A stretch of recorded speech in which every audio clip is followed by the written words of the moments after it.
Okay, I'll be honest with you guys. I actually was not going to record this episode, but the Hotel Transylvania movies. I love some of these Hotel Transylvania movies. Hey there, everyone. That sexy nerd is back again. And we're watching Nostalgia Critic's Hotel Transylvania movies. Again, I'm not sure if I'm the biggest fan of his whole doing all these movies at once. Like, again, each movie can deserve a review, and you're just depriving yourself of material. Maybe he's ending things again. Who the hell knows? I really hope not, because I love Nostalgia Critic. Uh, but yeah, this is going to be an interesting one because I actually didn't see the last few Hotel Transylvania movies. I think I just saw the first two, and that was it. And yeah, and Adam Sandler is actually that's.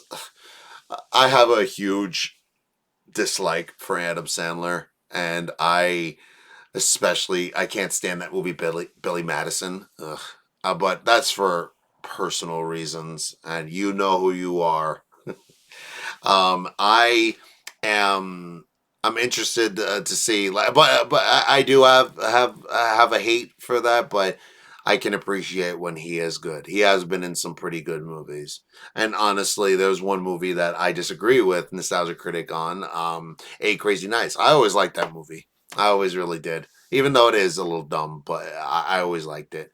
But yeah, like I said, Adam Sandler can be in very good movies, and this is one of them. So, let's see what he's got for us. And remember, please like and subscribe if you want to see more sexy and nerdy content. And let's do this thing, y'all. Scooby-Doo.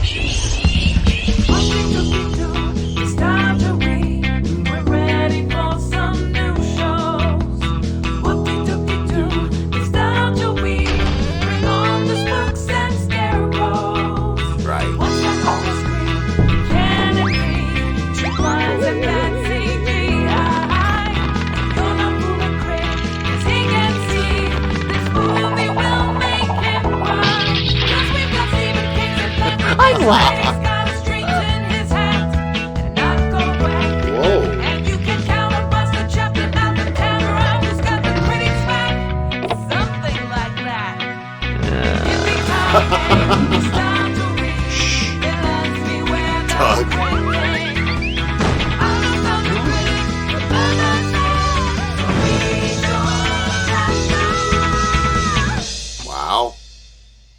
Pretty good.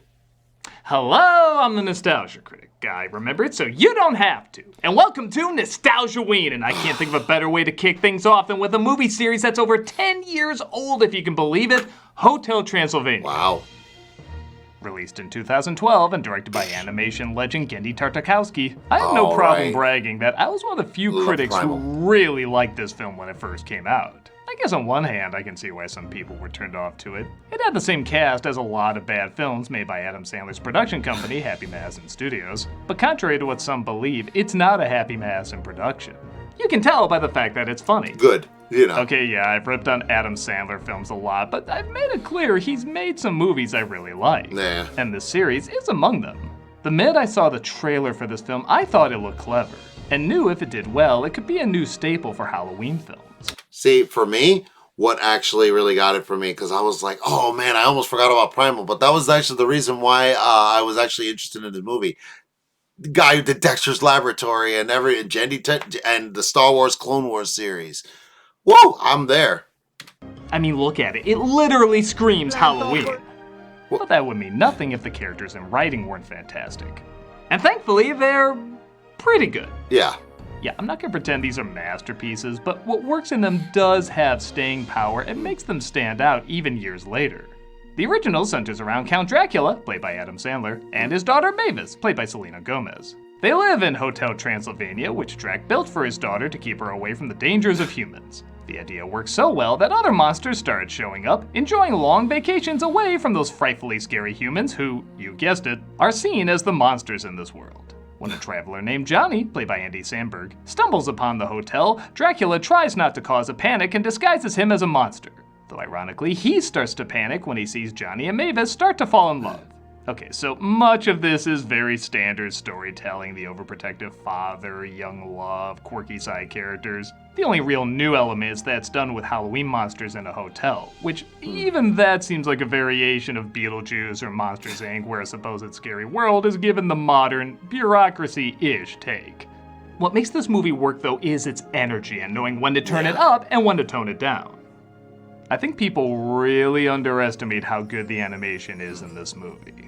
Yes, there's a lot of anime films that look more realistic or have more believable textures, but not only are the designs in this great, I mean, you're not going to confuse their take on these monsters with anyone else's take on these monsters, but everyone has an exaggerated yet unique way of moving. I love how Dracula will move at the speed of light, but his upper half is usually very still. This makes him move quick and precise like a hunter, but also makes for great comedy when he has to hide something. Johnny's always hunched over like he's either checking his phone or leaning in to check out something new, which makes sense being a young traveler. Mavis is much more grounded in movement because she doesn't experience many dangers, but she still has the restrained energy of someone who wants to break free. The mummy always sways like an S or a hieroglyphic. The werewolf barely moves because his family exhausts him. These are all subtle touches that are turned up to 11 when you factor in the hyperactive comedy. This movie is very fast, yet creative with its shots, usually throwing a lot at you in every second. Factoring in this movie came out over 10 years ago, it honestly moves like an animated comedy that would come out today, maybe even faster. But what might be a little surprising about this film to some people is that despite it being about some of the most famous monsters of all time, it's actually kind of sweet. It is. It has elements of dark humor, which I think certainly helps give it a touch of an edge. But because of that, it does make you realize the friendlier / kind of cornier scenes are intentional. This isn't a movie that doesn't know how to be dark. It lets you know full well that it can. But a lot of the time, it chooses not to. And if it's done well and effectively, there's nothing wrong with that.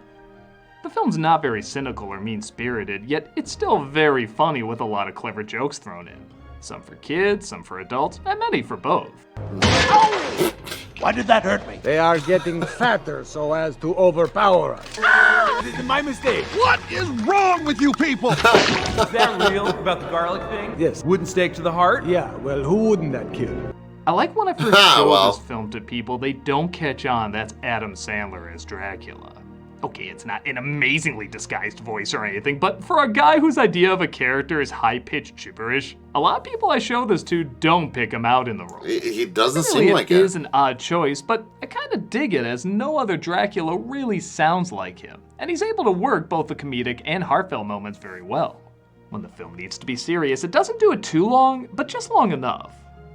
The movie will stop to have a quiet moment with emotional lighting, and the actors play it with real conviction. It never feels half-assed. We've seen family films with dead parents a million times, and like I said, a lot of other conventional cliches this movie's utilizing. But because the film got us to enjoy these people and laugh along with them, we legit feel for them when they talk about their losses.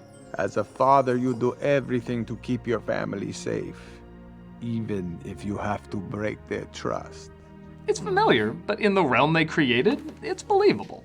There's a nice moment of animation where Mavis sees a little bit of the sun. I feel like a more manipulative movie would ever cry or hug Johnny or something like that, but she's just hypnotized. Like in another world. And again, that's believable and makes sense for this scene, resulting in a really nice moment. I love this ending too, where you think the big thing is gonna be Frankie getting his groove back and scaring the villagers. But the villagers instead cheer him on, and they discover people actually kind of accept them now. Look at that smile on his face, knowing even when he has to hide, he doesn't have to hide. That's I'm really sorry, nice. this movie is crazy likable. Does everything work? I guess not. There are tropes of the time, like it has to end with a dance party, a few dated references here and there, and once in a while there's a joke or odd character moment that might be done a little awkwardly. But I don't know, I felt a spark with this movie when I first saw it. I just knew it was going to be something that people watched every year around this time. This easily could have been direct-to-DVD quality, but they turned in something that tried much harder than it needed to. Again, it's not flawless, but it delivers on everything it promises. It's funny, it's heartwarming, it's creative, it's surrounded in most things we associate with Halloween or classic monsters, and it has something for both kids and adults. Thankfully, the public agreed because 3 years later, a sequel was made. I like that one. And another. And another. How did they fare? Well, like this film, it's a little bit of everything, good and bad. I'll fill you in after this. In 2015, Hotel Transylvania 2 was released. Most of the same team came back, and once again, based on the critic score, I was expecting this to be a lackluster film. I mean, not only is it a sequel, it's an Adam Sandler sequel. Surely this is where things must go awry. When I saw it, I kept waiting for the movie to go south and give me absolute garbage moments. But thankfully, those moments never came to me. Nope. I guess there were underwhelming moments, but I actually saw this as a damn decent follow-up to the original. It continued the story, not just repeating the last one. It upped the humor, expanded the world, and still had the same amount of energy, comedy, and heart that the previous one did. The story centers around Mavis and Johnny getting married and giving birth to their son named Dennis. When Dracula discovers Dennis might be half vampire, him and the boys try to help him discover his inner monster, but find their usual and literal camping grounds are not quite what they remember them to be. Johnny distracts Mavis by taking her on vacation, and all this is being done while trying to keep the news of Dennis being half human from Dracula's father Vlad, played by Mel Brooks. I raised my son to hate and kill and steal the souls of humans. That was funny. Like a good boy. Despite Vlad having a great design and a great name for that matter, I am glad he's kept out of the picture until the last third. If it was just a keeping a secret around the house story, I think I would have hated it. But having them travel to their old stomping grounds and constantly being disappointed only gets better when they return home to find he's there. You know inevitably Mavis has to find out about their scheme, but in keeping with the movie's humor, that's not the end of the joke. We hear Drac jokingly saying some harsh things about her mothering, and you know that's gonna make it back to her in one way or another. But the way it does is amazing. It isn't just a recording she plays back for him, but it's a music video somebody made after it was posted online for millions to see, and it shows him repeating the insult over and over. It's hilarious. Yeah. That is so many layers of humiliation, it's hysterical. On the other hand, I guess I can kind of see where some people might be turned off. They still have a dance number at the end. They have an even more pointless one near the beginning. What's that, the electric boogaloo? If I show you I can bust a move, will you try to fly then? And the climax certainly has a lot of energy for kids, but not really many laughs for adults. But still, all the movie has to focus on is what these characters would naturally do in these situations. Because these are very naturally funny characters. When something goes wrong, it's fun to see all the different ways they'll react and usually make things worse. Most of the heartfelt moments still work too. It's pretty adorable when Dracula looks at his daughter during the wedding and sees her once again as a little kid. The fact that Vlad is persuaded in a pretty timely manner shows he does value his family. Even the connection between Dennis and the Wolfman's daughter is pretty friggin' precious. It is. This was just a throwaway character in the last one, but seeing her interact with him is pretty damn cute. Enjoy it, because once I graduate business school and start running a company, you're not gonna get home-cooked meals like this anymore. Again, I can't pretend this is a fantastic sequel. I mean, the original is better, but I've seen so many bad follow-ups or phoned-in family films or here we go again stories that I really do give credit when a sequel comes through the way it should. It has new jokes. It evolves the characters rather than de-evolve them. It has what we like. You know what that joke is like? That joke is like something a little girl really would say, you know, because she heard it from her mother. About the original, but it doesn't just do the same thing again. It adds new elements. Honestly, when I watch Hotel Transylvania around Halloween, I do usually put this on soon after. It's good. It pairs perfectly with the original, giving you what a sequel like this promises. I guess it didn't win everyone over, but it definitely won me over. Nah, me too. And I guess it won enough people over because another 3 years later, they made the second sequel, Hotel Transylvania 3, Summer Vacation. As you probably assume, this was the first one to come out during summer instead of during Halloween.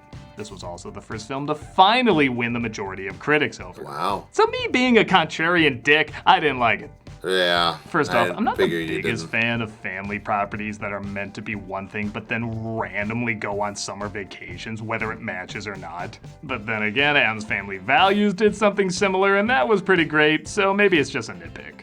My biggest issue with the movie is, I just didn't find it that funny. Yeah, I kind of A shame because the premise is actually pretty clever. Dracula is told he stays inside the hotel I like this too much movie, and though. he should go out and see the world. The family plans a monster cruise for him, but little do they know that the famous vampire hunter Van Helsing, played by Jim Gaffigan, is trying to hunt down the famous vampire with his daughter Erica, played by Katherine Hahn. Yes, these movies still have great casting. Trying to woo old Drac so that she can kill him. But she may discover the more she pretends to fall in love with him, the more she might actually fall in love with him. Yeah, again, nothing phenomenally original, but it has promising ideas, and again, it isn't a repeat of the previous story. Yeah, that was Joe Jonas, by the way, as the giant monster. What the hell? I mean, come on, how could you hate a movie like that? This one relies a lot on slapstick, though, and sadly it isn't that great. Maybe a lot of kids really liked the climax of the last film, and they said, hey, let's just make the whole entire third movie that. I don't think so. The energy is still there, and I'm sure little kids would enjoy how constantly bouncy it is, but that's just it. It is constant. Where the other films had a lot of energy but would pace it out with a variety of moods, this one is just always moving, always active, and you get desensitized to it after a while. Remember where everyone had a unique way of moving in the other films? Here, everyone moves the same. I don't really look forward to what Drac, Mavis, Johnny, Frankie, or Wolfman's reactions are going to be because it's the same as everybody's. Hyper over the top. There's also this strange addition in every movie, or should I say subtraction, because the character designs seem to be getting simpler. I thought with every passing movie the animation was supposed to get more detailed, but each one seems to simplify it even more.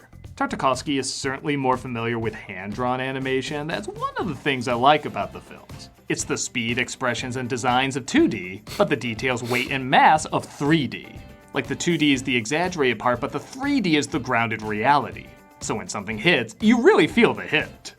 In this one, they look so simple and so flat that nothing appears to have any weight to it. They all move like deflated balloons. They don't really appear that solid, so anything that happens to them isn't gonna appear as painful and therefore not as funny. Maybe it was a time and budget thing, or maybe they were just more comfortable making them look flatter, but either way, the animation didn't get across the size and scale.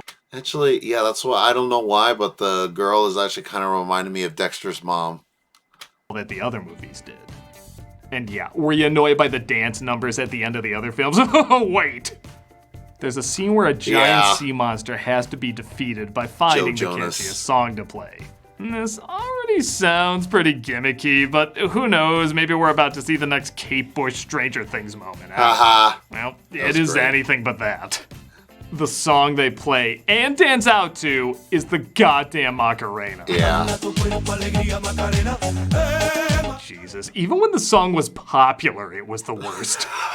Maybe that's the joke? Like, it's so bad and that's why it's so funny these characters are dancing to it? Yeah, but I don't know. The only one annoyed by it at first is the grandpa, and even he gets into it. Maybe it's like Vanilla Ice dancing in Ninja Turtles 2, like, oh, it's so cringy, you gotta love it. But yeah, this really doesn't work for me.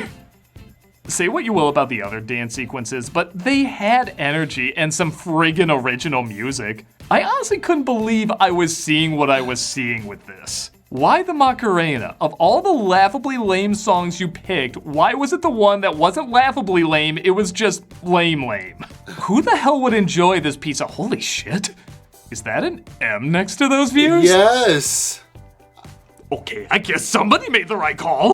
Yeah, it's really weird. It actually, I think that was actually a pretty good scene. I think it was more the animation and anything. You know, yeah, it was cringy, but the animation was really nice and it kept your attention. Maybe they just leaned into entertaining little kids and found the bounciest thing they'd want to watch over and over. I mean, okay, sure, I guess it is a kid's movie too, but that's all it felt like now, a kid's movie.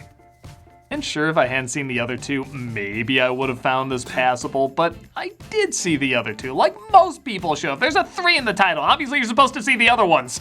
And this just didn't seem on the same caliber. I guess I'm glad it seemed to make a fair amount of people happy. I mean, God's butt, that's a fair amount of people. But for me, it just didn't have the same ghoulish magic. Somebody's jealous. Guess they figure they had one more go in them because we were given the final sequel, Hotel Transylvania 4, Transformania.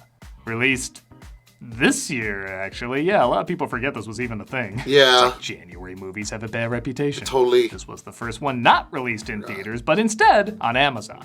It's also the first one not directed by Tartakovsky, and the first one not to have Adam Sandler as Dracula. Ah. Cool move, they got a YouTuber who went viral impersonating Sandler's Dracula, Brian Hall. And give him credit, if you didn't tell me they switched him out, I'm not sure I would have noticed. You can spend the entire day pulling them out and placing them. Now it's time to start the actual planned part of the celebration. I can still hear a Did difference. you see that? Who is that guy, sir? Breaks a lot? Oh, hey, Maybe Wavy. Just making a couple of tiny adjustments. He did a pretty damn good job, not just getting down the impression, but also the jokes and emotional moments. It was a good choice on the studio's part. With that said, this seemed to be the film that audiences and critics finally agreed on. And not in a good way. It wasn't hated, but it wasn't really liked either. I guess I found it okay. Really? The story is Dracula is gonna retire as the owner of the hotel and hand it over to Mavis and Johnny. It's the only one I haven't seen. Plans for the hotel, though, he freaks out and makes up a real estate law that says only monsters can own it. To fix the problem, Johnny asks for the help of Van Helsing, who I guess is a good guy now. Wait, he moves through this lab pretty funny. And Didn't he turns die? Johnny into a monster to help him out. But it doesn't stop there. The device accidentally transforms Drac and his friends into, you guessed it, humans. Van Helsing says the only way to change them back is to find a crystal for his device hidden in the jungle, and that's exactly what Drac and Johnny set out to do. Will friendships be formed only for lies to come forward and misunderstandings abundance arise? Yeah, but it's not as bad as you'd think. Really? Eventually. So one of the interesting criticisms I find a lot of fans of these films have is kids really seem to like Johnny, and adults really don't. Yeah. Johnny is a silly doofus who's very loud and energetic. Children, of course, love that, and most grown-ups find it okay as long as he's kept in check and not overstaying his welcome. This film, he's the main focus, so of course he overstays his welcome. Having him and Drac alone is not a great idea. Plus, we're focusing on something we've already focused on before, Drac being okay with Johnny. In terms of emotions, there's not a lot here. The first third is also really rough to get through. It's a lot of zany slapstick of the previous film turned up even wackier. I kind of felt like Tom writing his will for his forthcoming death, like you know there's no way out of it. It goes on though, and we see Dracula getting used to being human, and even Johnny getting used to being a monster. It does slowly get better. The other monsters getting used to their lives as powerless humans is also pretty entertaining. Honestly, the transformation stuff is easily the best part of the film. It is fun to see the bizarro versions of these characters. Frank It's kind of like is... seeing the main leads in Shrek 2 as their opposites. It's a neat role reversal. The jokes are very hit and miss. Like I said, in the first third, it's a lot of misses, but Ooh, the animation looks terrible, by the way. once the story actually gets going, they realize just letting these characters be themselves in these funny situations is enough. They don't need to force that much. On that note, when we get to the part of the liar revealed story where the liar is boy. revealed, it is pretty lame, but it's also pretty quick. Oh, And they do still work in a lot of creative sequences. Probably my favorite is when Mavis has to get through this cave as the sun is rising and all the hotel members come together to shield her. The animation here is so precise and creative, it's kind of worth the price alone in my opinion. Really? As you can tell, the movements of the characters seem unique for the individuals again. Like in the previous film, I feel like Mavis would just crawl behind these kids, distorting her body because that's how all the characters moved, but in this one, they have her turn into a bat because that's not how she moves in this movie. Little additions like that do make a difference and eventually add up. Okay. On that note, this is probably the cheapest looking of the films. Yeah. My guess is this one had the smallest budget, but it looks like a movie that's still utilizing everything it can. Like it doesn't have as much as the previous films, but it's gotta make the most of it. Yeah, it's like, how did you get a direct-to-video feel for Amazon Prime? And yeah, maybe that's the best way to describe it. My guess is this was made during COVID, and I'm sure going to Amazon there were production issues left and right. But it looks like they tried their best and made what I think is a passable flick. Is it a great ending to what I think is a great series? No, but I guess it's better than the last one. I guess I can't be angry it went out on just an okay note because it's honestly impressive we got as much creativity as we did. I think a lot of people looked at the cast, the fact that it was a slapstick cartoon, and assumed it was going to be for the lowest common denominator. But I think these movies tried much harder than people expected and gave us more laughs than maybe even the producers were expecting. These films are still being watched every Halloween, and even the versions I don't think are all that great aren't awful. I think they're just passable kids movies, where the others seem better at being for both kids and adults. I know in some ways it seems like a strange series to praise, but I like classic Halloween monsters, and I like good writing that knows how to have fun with them. I'm sure they're not everybody's thing, but I think for people who enjoy the sugar high of Halloween while also laughing and celebrating their favorite monsters will get a kick out of them. They're not perfect films, but they're perfect fun. Kids can admire the bouncy, fast-paced energy, and adults can admire the in-jokes and artistic designs of the world and characters. With that said, what are your thoughts? Do you think these are just annoying children's films to put on to shut your kids up? Or do you think there's a lot more to them? Do you think they get better, think they get worse, like all of them, hate all of them? Let me know your thoughts in the comments, and perhaps I'll see you the next time you check in. Welcome to Hotel Transylvania. I'm the Nostalgia Critic, and Nostalgia-ween has just begun! I'm Boo. Okay. Well, that was a good one. So yeah, I actually gotta watch these movies again. To be fair, I'll admit something. They were kind of like movies I kind of like played in the background, except for the first two. The first two, I mean, honestly, yeah. Well, okay. When I would watch them again, they're kind of movies I just play in the background because like once was enough. Because yeah. Honestly, I think my favorite one is the second one because like it's just I like the story and I like the baby for some reason. I like the little romance that that him and the little baby wolf have. So I don't know. I maybe this Halloween I'll check them out again. By the way, this Halloween I'm actually around this time I'm going to be having doing a reaction video to Halloween 3 Season of the Witch. I've never seen it before. I've always heard everything about it and I know basically a lot that happens in it, but I've never seen it for myself. So I'll be having it near Halloween and check it out if you want to see my reaction to it. So please like and subscribe if you want to see more sexy and nerdy content, and I'll see you all in the next video.